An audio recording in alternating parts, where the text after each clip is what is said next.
آج کے مسلمان کا المیہ ہے کہ اسے اللہ سے زیادہ غریب ہونے کا ڈر ہے۔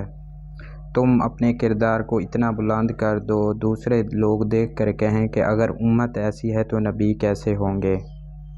کبھی تلخ لہجہ نہ اپناؤ، کیونکہ کلہاڑی تو بھول جاتی ہے مگر درخت یاد رہتا ہے۔ اچھا دوست راستے میں ملی اچھی چیز کی مانند ہوتا ہے، ورنہ پتھروں کو لوگ ٹھوکر مار کر ہٹا دیا کرتے ہیں۔ ان لوگوں پر اپنے الفاظ ضائع مت کریں جو لوگ صرف آپ کی خاموشی کے مستحق ہوں۔ منافقت منہ کی باز کی طرح ہوتی ہے، اپنی کا پتہ نہیں چلتا اور دوسروں کی بری لگتی ہے۔ وفادار لوگوں کی ایک نشانی یہ بھی ہے کہ وہ ہمیشہ معذرت کرتے ہوئے نظر آئیں گے۔ پنجرے میں پیدا ہونے والے پرندے کو لگتا ہے کہ اڑنا ایک بیماری ہے۔ محبت کے لحاظ سے ہر باپ یعقوب اور حسن کے لحاظ سے ہر بیٹا یوسف ہوتا ہے۔ جب تم کسی کو اپنا دوست بناؤ تو اپنے دل میں ایک قبرستان بھی بنا لو جہاں تم اس کی برائیاں دفن کر سکو۔ دماغ علم حاصل کر کر بولنے لگ پڑتا ہے، لیکن جب وہی علم دل پر اترتا ہے تو خاموشی لگ جاتی ہے۔ قطرہ جب دریا میں مل جاتا ہے تو وہ قطرہ نہیں رہتا، دریا بن جاتا ہے۔ وہ گدھا جس پر کتابوں کا بوجھ لدا ہو اس شخص سے بہتر ہے جو سمجھے بغیر لفظ دہراتا ہو۔ پانی دریا میں ہو یا آنکھوں میں، گہرائی اور راز دونوں میں ہوتے ہیں۔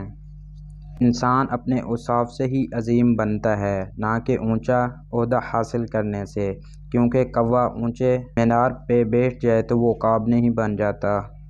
اپنے آپ کو چھوٹا نہ سمجھو، تم بے خودی کا عالم میں ایک کائنات ہو۔ حساس لوگ بہت جلد مر جاتے ہیں کیونکہ ان کے پاس لوگوں کی زندگیاں اجاڑ کر بے حسی سے جینے کا ہنر نہیں ہوتا۔ خواہشیں پالنا آسان ہے مگر پانا مشکل ہے، اور پا کر ان پر مطمئن رہنا بہت مشکل ہے۔ تم پردے میں وہ کام نہ کرو جو تم لوگوں کے سامنے نہیں کر سکتے۔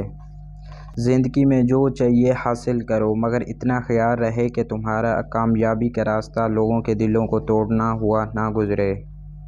کسی اور کی طرح بننے سے بہتر ہے کہ تم اپنی ایک پہچان بناؤ۔ خامیاں چھپانے کا اصل طریقہ یہ ہے کہ خامی کو ہی دور کر دو۔ استاد علم کی بارش ہے، اس بارش میں جتنا بھیگو گے کبھی زندگی کی شاخ پر مرجھاؤ گے نہیں۔ خوابوں پر بھروسہ کرو کیونکہ ان میں ابدیت کا دروازہ پوشیدہ ہے۔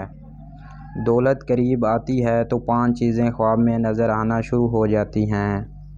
خواب میں ہاتھ سے آگ اٹھانا، سر کے بال کٹے دیکھنا، پہاڑ دیکھنا یا پہاڑ پر چڑھنا، مچھلی دیکھنا یا مچھلی کھانا، یا خواب میں تخت دیکھنا دولت قریب آنے کی یقینی نشانیاں ہیں۔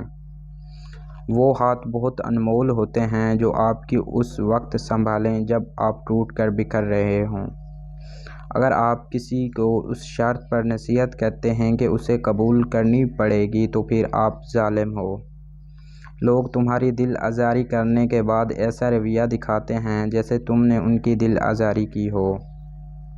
انسان کا کردار ایک ایسی کتاب ہے جسے ان پڑھ، جاہل اور اندھے بھی بآسانی پڑھ سکتے ہیں۔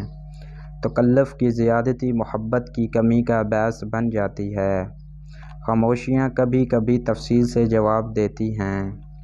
جو آدمی ضرورت کے وقت محبت کو ترک کر دے وہ آدمی کبھی وفاداری نہیں پائے گا۔ جب لوگ آپ سے کہیں کہ ہم آپ سے تنگ ہیں تو سمجھ جائیں آپ اصول پرست ہیں یا پھر آپ ہی غلط ہیں۔